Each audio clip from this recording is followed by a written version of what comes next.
जो अपनी बाइबल है साथ में आपको अपनी बाइबल खोलते रहने वाला और काइंडली अपनी अपनी बाइबल साथ लेके आ करें ताकि हम सीख सकें और फिर दूसरों को सिखा सकें। हम बड़े पुरजोरदारियों से तक कर्मों को दावत देंगे।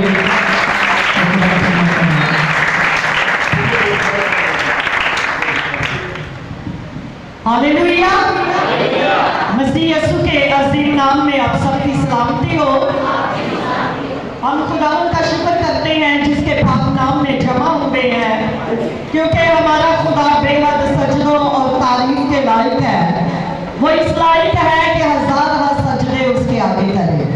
और जब आज हम खुदावंद के कलाम को इज्जत देंगे, यानी पूरी तवज्जो से कलाम को सुनेंगे, तो कलाम आपकी जिंदगी में शिफा को जारी करेगा। क्योंकि लिखा है ईमान सुनने से पैदा होता है, सुनना मसीह के और वो अपने कलाम को नाज़िल फरमाकर शिफा बख्शता है। सारा जलाल खुदावंद के नाम को मिले। तो आज हम कलाम मुकद्दस में से चंद बातें अपनी जिंदगी की ईमान की तरक्की के लिए, भलाई के लिए सीखेंगे। आज का टॉपिक है मसीह यीशु में मेरी आइडेंटिटी, मसीह यीशु में मेरी पहचान, मसीह यीशु में मेरी शनाख्त क्या है। तो जब हम कलाम मुकद्दस में से देखते हैं, जब खुदा ने एक कौम को पैदा करना था तो खुदा ने इब्राहिम को बुलाया। जब खुदा चाहता था कि मैं एक कौम तैयार करूं जिसके वसीला से मैं इस दुनिया पर अपना जलाल जाहिर करूं, तो खुदा ने इब्राहिम को बुलाया।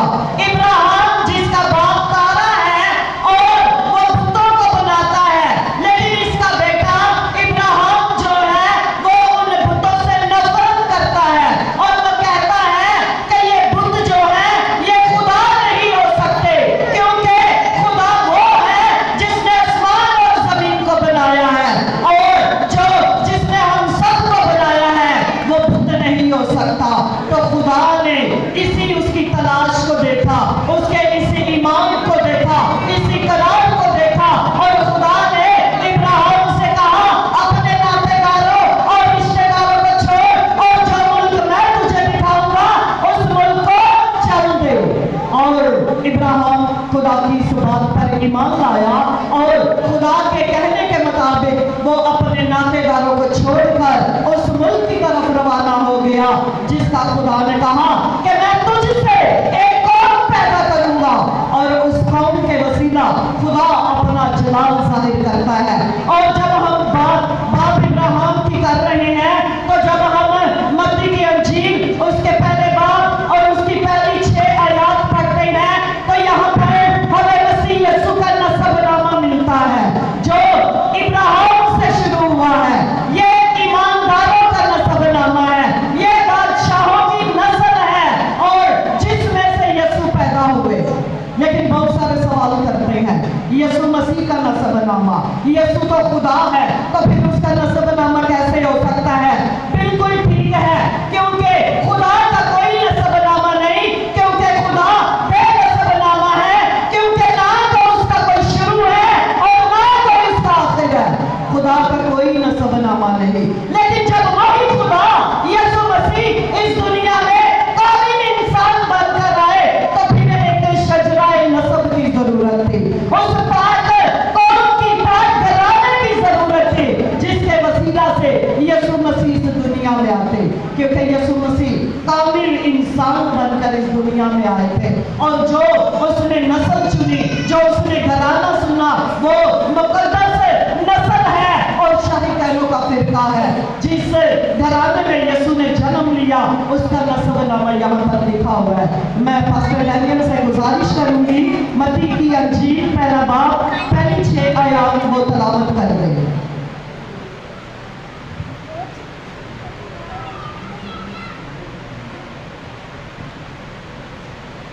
कलाम किताब खोलेंगे एहतराम मुकद्दस मत्ती की अंजील इसका पहला बाब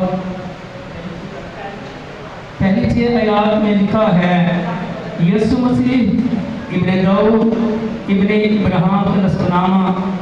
इब्राहिम से इसहाक पैदा हुआ, और इसहाक से याकूब पैदा हुआ और याकूब से यहूदा और उसके भाई पैदा हुए और यहूदा से फारस और जार तिमर से पैदा हुए और फारस से हसरून पैदा हुआ और हसरून से राम पैदा हुआ और राम से अमीनदाब पैदा हुआ और अमीनदाब से नहसून पैदा हुआ और नहसून से सलमून पैदा हुआ और सलमून से बोएज राहब से पैदा हुआ और बोएज से ओबेद रूत से पैदा हुआ और ओबेद से यसी पैदा हुआ और यसी से दाऊद बादशाह पैदा हुआ। आमीन। यहाँ पर जो हमने नसबनामा देखा है जो बाप इब्राहिम से शुरू हुआ है और जब आप इसकी 16वीं आयत पढ़ते हैं तो यहाँ पर ये नसबनामा यीशु तक आता है और 16वीं आयत में लिखा है और याकूब से यूसुफ पैदा हुआ और ये उस मरियम का शौहर था जिससे यीशु पैदा हुआ जो मसीह कहलाता है। जब हमने ये नसबनामा देखा जो यीशु मसीह का नसबनामा है, ईमानदारों का नसबनामा है, इसमें 4 खवातीन के नाम का जिक्र आया है। आप बता सकती है कि इस कौन सी 4 खवातीन है जिनके नाम लिखे गए हैं? पहली है तिमर, दूसरी राहब, तीसरी रूत और जब हम एंड में देखते हैं तो वहां पर मुकद्दसा मरियम का नाम है। इस यीशु मसीह के नसबनामा में 4 औरतों का जिक्र है। वो यीशु के नसबनामा का हिस्सा बनी है। क्यों? क्या ऐसी इनकी जिंदगी में बात थी? क्या इनकी जिंदगी का ऐसा हिस्सा था जो खुदा को पसंद आया और वो यीशु के इस नसबनामा का हिस्सा बनी है? तो सबसे पहले हम अगर तिमर को देखें तो जब आप पैदाइश की किताब उसके 38 बाब में देखेंगे तो आपको तिमर की और उसके ससुर यहूदा की पूरी स्टोरी मिलेगी। वो के बाइबल में 3-4 तिमर है, लेकिन इस वक्त जो तिमर का यहाँ पर जिक्र है वो यहूदा की बहू तिमर है। और जब हम पैदाइश की किताब में पढ़ते हैं तो वहां लिखा है यहूदा ने अपने बेटे बड़े बेटे की शादी तिमर से की और जब वो शादी हो गई तो वो उसका बेटा ऐसा था जो तिमर से औलाद पैदा नहीं कर रहा था। और लिखा है कि जब वो औलाद पैदा नहीं कर रहा था तो वो खुदा की निगाह में शरीर हुआ और वो मारा गया। जब वो मर गया तो यहूदा ने अपने दूसरे बेटे को कहा कि तू देवर का हक अदा कर और तेरी शादी तिमर से होगी, तू अपने भाई के लिए औलाद पैदा कर।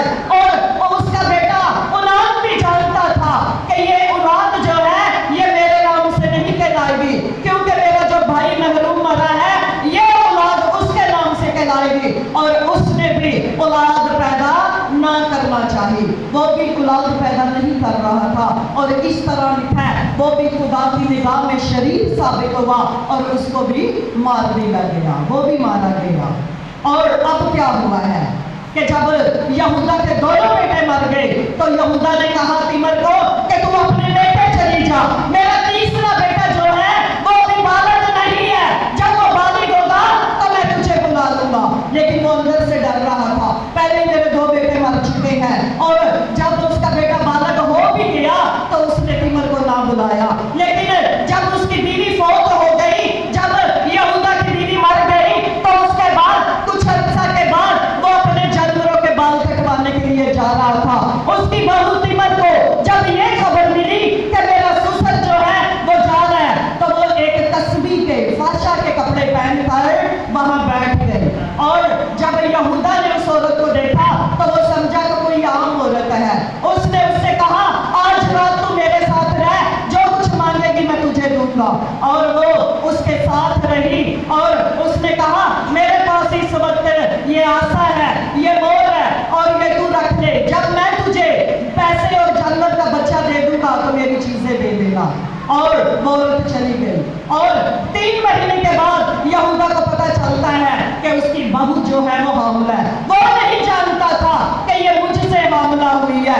उसने कहा तिमर को निकालो और इसे संसार कर दो। जब संसार करने लगे तो उसने कहा कि मैं उस शख्स से प्रेग्नेंट हुई हूं जिसकी ये चीजें हैं। तो यहूदा ने जब देखा वो तो मैं हूं तो उसने कहा तू तो मुझसे भी ज्यादा साधक निकली। अब सबब क्या है, क्यों वह साधक निकली है? जब हम पैदाइश की किताब उसके 49 बाब में देखते हैं और उसकी 10 आयत में, तो वहां आपको इसका जवाब मिल जाएगा। जी भाई तलावत करें 8 या 10। यकूब के 12 बेटे थे और यहूदा को सबसे पहले ही ये बरकत मिल चुकी थी कि उसकी नस्ल से क्या होगा। यहूदा से सत्य नहीं छूटेगी और ना उसकी नस्ल से हुकूमत का आसरा मौकूफ होगा, जब तक शहरों न आए और कौमें उसकी मुती होंगी। आमीन आमीन। यहाँ हम देखते हैं कि यहूदा जो यकूब का बेटा है और यकूब के 12 बेटे थे और यहूदा से ये वादा किया गया था कि तेरी नस्ल से जो है वो बादशाह आएंगे, तेरी नस्ल से जो है वो यीशु मसीह आएंगे। लेकिन यहाँ क्या हो रहा है कि यहाँ पर इब्लीस ने नस्ल ही नहीं बढ़ाने देगा। तो फिर वो जो बादशाहों की नस्ल थी वो कहाँ से शुरू होनी थी? उसका तो वादा ही यहूदा से किया गया था और यहाँ पर इब्लीस ने उनकी जिंदगी में काम किया और वो नस्ल को ही नहीं बढ़ा रहे। हुआ यूं कि जब नस्ल वहां नहीं बढ़ रही तो इब्लीस ने बनी इस्राएल में काम किया कि हमें बादशाह चाहिए। और जब सैमुएल के पास आए कि हमें बादशाह चाहिए, तो खुदा ने कहा बनियामीन के कबीले से साउल को बादशाह चुन ले। वादा किया गया था कि यहूदा की नस्ल से बादशाह होंगे, लेकिन चूंकि यह नस्ल का सिलसिला ही रुका हुआ है तो इसलिए फिर बनियामीन के कबीले से जो है वो बादशाह चुना गया। लेकिन जब उसकी बहू तमर जो है, जिसको खुदा ने खड़ा किया कि वो यहूदा की नस्ल को आगे बढ़ाए, तो खुदा ने उस औरत को इस्तेमाल किया और उसने बगैर परवाह किए खुदावन के इस मिशन का हिस्सा बनी और उस यहूदा की नस्ल को आगे बढ़ाया और उसके बाद वहां से दाऊद बादशाह आया। हालेलुया। लोग कहते हैं ये कैसा किरदार है, लेकिन इस शरीयत अभी नहीं आई। आप देखते हैं जब आदम इस दुनिया में आया तो उसके बच्चों ने आपस में ही शादियां की, लेकिन तब शरीयत नहीं थी, किसी रिश्ते के पाबंद नहीं थे। लेकिन जब शरीयत आई फिर बताया गया कि तू इस रिश्ते में शादी ना करना, इससे शादी ना करना, ये तेरी बुद्धि है, ये तेरी बहू है। लेकिन उससे पहले जो है दुनिया के लिए कोई शरीयत ना थी और उसने इस निजाम को आगे बढ़ाने के लिए खुदा के मिशन का हिस्सा बनी और इस तरह उसका नाम खुदावन के इस नसबनामा में है। दूसरी औरत है राहब। जब हम यशमा की किताब 2 बाब को पढ़ते हैं तो वहां पर हमें राहब के बारे में मिलता है। वो एक तस्बी है, वो एक जिस्म फरोश औरत है जो यरूशलेम में रहती है और उसका घर जो है वो दीवार के ऊपर है। और जब यशमा ने जासूसों को भेजा तो वो उस औरत के घर में टिके, उसका घर दीवार पर था। और जब उन्होंने बताया कि हम इस शहर को फतह करने के लिए आए हैं, तो वहां पर उस राहब ने, उस कस्बी औरत ने कहा हम तो तुम्हारे खुदा के सबब से दुले जाते हैं, क्योंकि हमें मालूम है तुम्हारे खुदा ने जब तुम मिस्र में से निकले थे तुम्हारे आगे से दरिया को सुखा दिया, तमाम कौमों को, तमाम बादशाहों को तुम्हारे खुदा ने तुम्हारे आगे से खत्म कर दिया। हम तो पहले ही तुम्हारे खुदा के आगे झुक चुके हैं। तुम्हारा खुदा ही सिर्फ सच्चा खुदा है, आसमान और जमीन का खुदा वही है। वो औरत जो एक कस्बी थी, लेकिन उसने इकरार किया कि जिंदा खुदा तुम्हारा खुदा है जिसने आसमान और जमीन को बनाया। वो उस खुदा पर ईमान ले आई और उसने कहा कि अब जब तुम इस शहर को बर्बाद करने को आओ तो मेरे घराने पर रहम करना। और उन्होंने कहा ठीक है, तो अपने घर में अपने सारे घराने को ले आना, हम तेरे घराने को छोड़ देंगे। और जब उन्होंने पता किया तो ये राहब जो है वो उनके साथ इस्राएल में ही मुल्क कनान में ही रही और उसकी शादी सलमोन से हुई और इससे बॉयज पैदा हुआ। ये यीशु मसीह के नसबनामा का हिस्सा बनी। हम सोचते हैं ये कैसी है, इसका किरदार क्या है, ऐसे अंजदावे ओते अंजदावे खुदा ऐसे लोगों को कैसे। आपकी जिंदगी चाहे कैसी भी हो,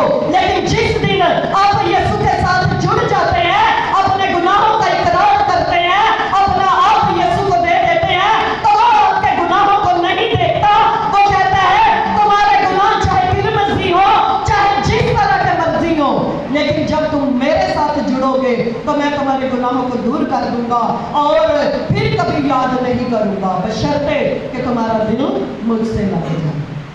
तो हम आगे देखते हैं, दूसरी औरत जो है वो रूत है, वो मोआब की है, और ये जो है राहब, ये भी गैर कौम है, और जो आगे है औरत रूत, वो भी गैर कौम से है। और आप जानते हैं रूत की किताब को जब आप पढ़ते हैं तो वहां लिखा है नोमी अपने शोहर और अपने दोनों बेटों के साथ मोआब के मुल्क में रहने के लिए चली गई। वहां उसका शोहर भी मारा गया, दोनों लड़के भी उसके मारे गए, 2 बहुएं रह गई। उसने कहा तुम चली जाओ, मैं अपने वतन वापस जा रही हूँ, बैतलहम को जा रही हूँ, अब तो मैं बुढ़ी हूँ, ना तो मेरे से बच्चे होंगे, तुम शादियां करो और अपने मुल्क में रहो।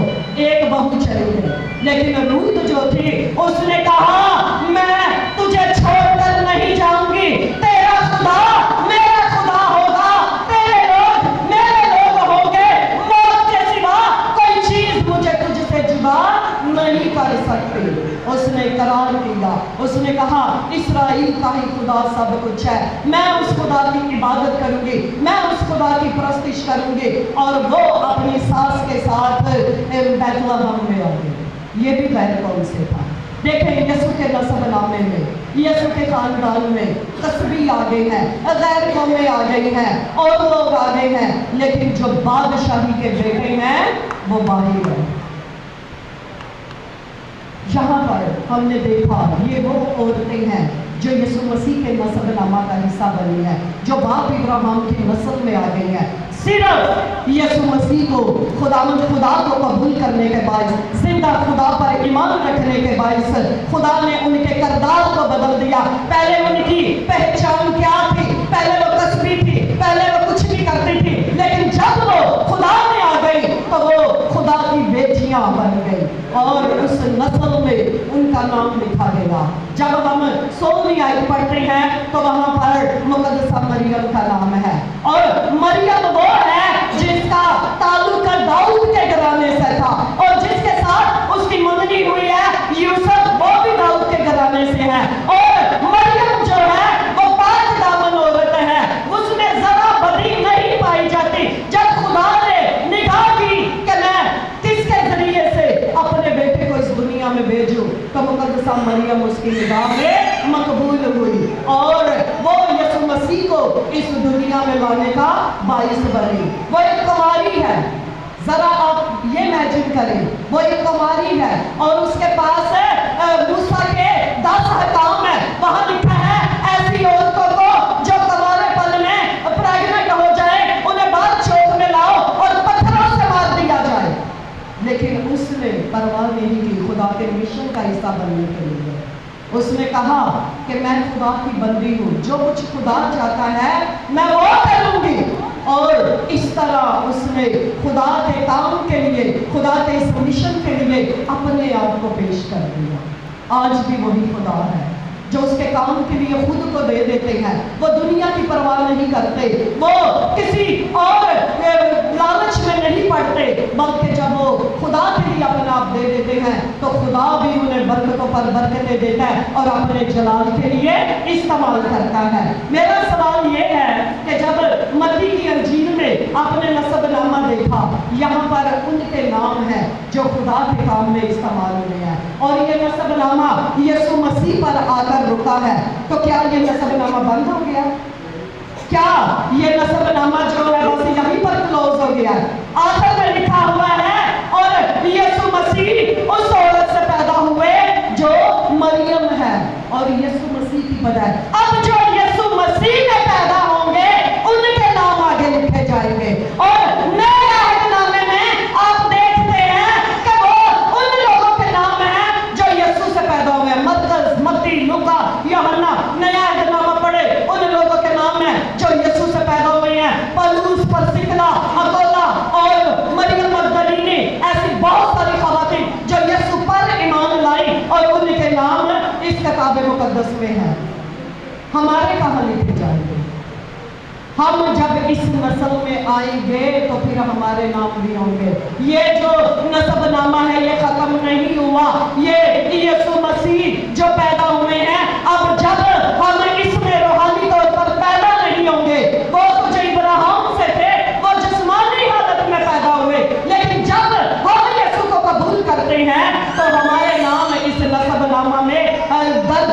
जाएंगे। और कलाम में लिखा है जिस किसी का नाम इस किताब हयात की किताब में नाम मिला वो आग और गंधक की झील में डाला जाएगा। हमें यीशु से पैदा होने की जरूरत है, फिर ही इस किताब में, जिंदगी की किताब में मेरा और आपका नाम होगा। आप देख सकते हैं कि खुदा ने ये वादा किया है। पहला पत्रस 2 बाब और उसकी 9 आयत जल्दी से पढ़े।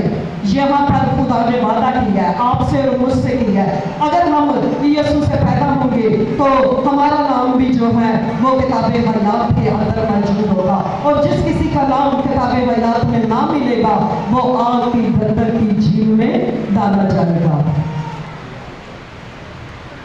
लेकिन तुम्हें दुर्दिदा नस्ल, शाही कानून का फिरका, मुकद्दस कौम और एक ऐसी उम्मत हो जो खुदा की खास मलकियत है, ताकि उसकी खूबियां जाहिर करो जिसने तुम्हें तारीकी से अपनी अजीब रोशनी में बुलाया है। जी पहले तुम कोई उम्मत ना थे मगर अब खुदा की उम्मत हो। तुम पर रहमत ना हुई थी मगर अब तुम पर रहमत हुई। आमीन आमीन। जो यीशु से पैदा हुए हैं उनसे वादा है, लेकिन तुम एक बरगजीदा नस्ल हो और शाही कहलों का फिरका हो। ये बरगजीदा नस्ल, ये शाही कहलों का फिरका जिसमें से यीशु मसीह पैदा हुए और आज जो यीशु मसीह में आ जाते हैं वो इस नस्ल का हिस्सा बन जाते हैं। हम शाही कहलों का फिरका है क्योंकि हम यीशु के लोग हैं। हम मुकद्दस कौम है क्योंकि यीशु ने हमसे वादा किया है। जब आप मुकाशवा 20 बाब पढ़ेंगे तो वहां पर 6ठी आयत में खुदावन ने वादा किया है और ये वादा आप और आपसे और मुझसे किया गया है। लेकिन हमें पता ही नहीं कि हमारी शिनाख्त क्या है, हम कौन लोग हैं, हम क्यों इस दुनिया में हम यीशु के नाम से कहलाते हैं। हम शाही कहलों का फिरका और मुकद्दस कौम है। खुदा ने अगर कलाम में देखे तो वहां लिखा है खुदा ने अमीरों को नहीं बुलाया जो अपनी दौलत में मगन रहते हैं, हाई डिग्रियों वालों को नहीं बुलाया, उसने बहुत ज्यादा पढ़े लिखों को नहीं, बल्कि अगर कोई उनमें भी वजूद आता है तो खुदा उसे इस्तेमाल करता है। लेकिन सबसे पहले खुदा ने रद्द किए हुए लोगों को चुना। लिखा है बेवजूदों को, दुनिया के निकम्मों को, हकीरों को चुन लिया ताकि उनको इस दुनिया में खड़ा करे और अपना जलाल जाहिर करे। वो कमजोर को लेता है लेकिन कमजोर नहीं रहने देता, फिर वो उसमें जोरावर हो जाता है। आखिरी हवाला हम पढ़ेंगे जी। किताब बाब 20 आयत नंबर से मुबारक और मुकद्दस वो है जो पहली क़यामत में शरीक हो। ऐसों पर दूसरी मौत का कुछ इख्तियार नहीं बल्कि वो खुदा और मसीह के काहिन होंगे और उसके साथ 1000 बरस तक बादशाही करेंगे। आमीन। ऐसों पर दूसरी मौत का कुछ इख्तियार नहीं जो यीशु मसीह से पैदा होते हैं। वो खुदा के काहिन है, वो मुकद्दस कौम है, वो अपने यीशु के साथ 1000 वर्ष बादशाही करेंगे। और अक्सर मैं कहती हूँ हमें फिक्र है मेरी 100 साल उम्र हो जाए। यीशु कहता है तुम 1000 साल मेरे साथ जियोगे। जब यीशु मसीह इस दुनिया में आएंगे 1000 साल बादशाही के लिए तो वो यरूशलेम में कोई सयून में बैठेंगे और इस तरह फिर इस दुनिया का निजाम चलाया जाएगा। और उस 1000 साल बादशाही में खुदा अपने लोगों को ये बादशाही अता करेगा। उसमें वो आला मुनसफ होंगे, आला उहदेदारों पर होंगे और खुदा यीशु ने वादा किया मेरी बादशाही में तुम मेरे साथ बैठोगे और इस्राएल के 12 कबीलों का इंसाफ करोगे, फरिश्तों का इंसाफ करोगे। यीशु बादशाह है, हम शाही कहलों का फिरका है, हम मुकद्दस कौम है और वो बादशाही का ऐलान हो चुका है। जब भी यीशु मसीह ने कलाम की मुनादी की उसने कहा मेरी बादशाही में तुम ये करोगे, मेरी बादशाही में तुम मेरे। हम बादशाही के लोग हैं, हमारा बादशाह आने वाला है लेकिन हमें कोई खबर ही नहीं है। हम बादशाही के लोग हैं, फर्जंद है। असी उस बादशाही में भुले पे हैं जिन्हें 1000 बरस जीना है। ऐसे चाहिए 100 साल में जी जाना, ऐसे चाहिए मेरी 80 साल उम्र हो गई। क्यों? क्योंकि मैं अपने बच्चों के बच्चे देखूं, ताकि मैं अपने बच्चों को सेटल कर दूं, ताकि मेरे पास अच्छा घर हो, गाड़ियां हो, बंगले हो,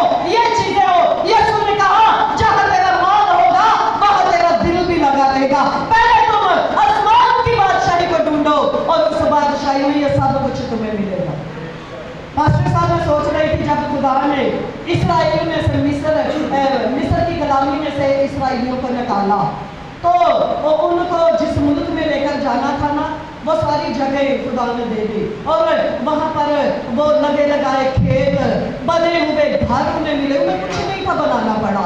तो आज हम क्यों परेशान हैं? मेरे पास यहाँ ये नहीं, ये सारा कुछ जो दुनिया में बन रहा है, ये अमारतें, ये बदले, ये ईमानदारों को मिलेंगे, ये आपके लिए बन रहे हैं, क्योंकि जब वो मिस्र से निकले थे उन्हें कोई मेहनत नहीं करनी पड़ी थी। खुदा ने बने बनाए घर दिए, लगे हुए बाग दिए, उनके लिए हर अच्छी नेमत बख्शी, और आज भी हालेलुया, आज भी लोगों ने क्योंकि यीशु ने वादा किया था, उस वादे को मत भूले। खुदा ने कभी झूठ नहीं बोला, उसने कहा मेरे बाप के घर में बहुत सारे मकान हैं। आई यकीन ही नहीं करते भाई, पीछे देखो, उसने पहले भी करके दिखाया, इसराइलियों को उसने कर दिए। और मैं कहती हूँ ये सारी दुनिया में जो अमेरिका में ये ईमानदारों के लिए ये सारा कुछ तैयार हो रहा है। मत आप घबराएं, मत परेशान हो, और बस अपना दिल यीशु के साथ लगा लें। आज आपका जैसा भी किरदार है, आज आपकी जैसी भी जिंदगी है, यीशु के सामने ये मायने नहीं रखता। जब आप दिल से यीशु को कबूल कर लेंगे तो वो आपको माफ करेगा और अपने जलाल के लिए इस्तेमाल करेगा। आइए अपनी आंखों को बंद करें और इसका बात करें।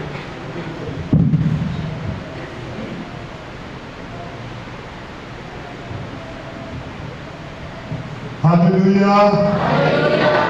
अभी मैं सुबह ब्रांटन में था, वहाँ मैसेज दे रहा था, तो वहाँ भी इसी बात पे हो रहा था कि फिक्र ना करो, खुदा का बड़ा हमारे साथ है। याकूब के खत में हम वहाँ पढ़ रहे थे कि फिक्र ना करो, मैंने तुम्हारे लिए बहुत कुछ रखा है, इस दुनिया की फिक्र ना करो। तो बेशक अभी हमने सुना है बहुत कुछ वो हमें देगा, उसका वादा है, उसका वादा है वो देगा, उसके वादों में शक ना करो। बस थोड़ी सी देर बाकी है, अभी हमें धुंधला सा दिखाई देता है, यीशु आने वाला है। आसमान पर एक नूर चमकेगा, यीशु बादलों पर सवार होकर आएगा और अपने लोगों को सरफराज करेगा। हालेलुया। आए अपने सुर को झुकाएं, आंखें बंद करें, हम दुआ करें। मुबारक खुदा, मुबारक भाई ठीक है, हमारे दरमियान दुआ में रहनुमाई करें। ये बंद कर दिया।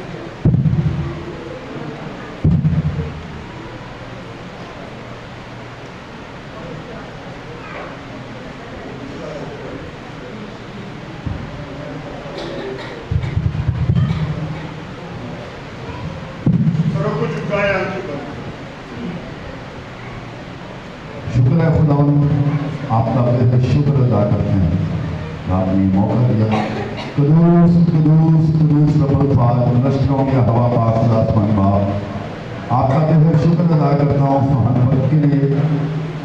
खुदावंद जो आपने हमारी जिंदगी में ये दिन बख्शा, हम आपके पाक कलाम को सुन सकें और उस पर अमल करने वाले हों, और हमारी जिंदगियों से ये फिक्रें ख़त्म हो जाए आपके पाक और प्रभु इस्लाम के वसीला से, क्योंकि खुदा आप बरकत देने वाले हैं। हम उस बरकत को रिसीव करने वाले हों और पूरे ध्यान से आपके मनवा में जमा हों।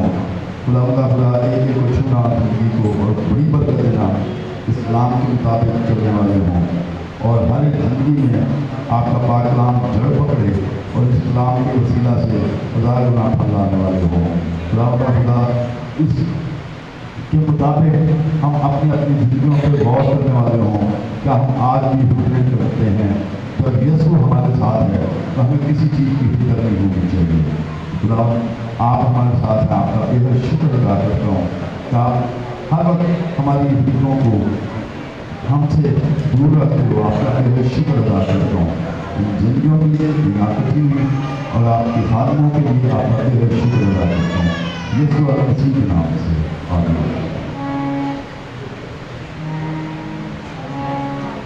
आए हम खुदा की तारीफ के गीत गाएंगे और इसी दौरान अपने हदीस खुदा के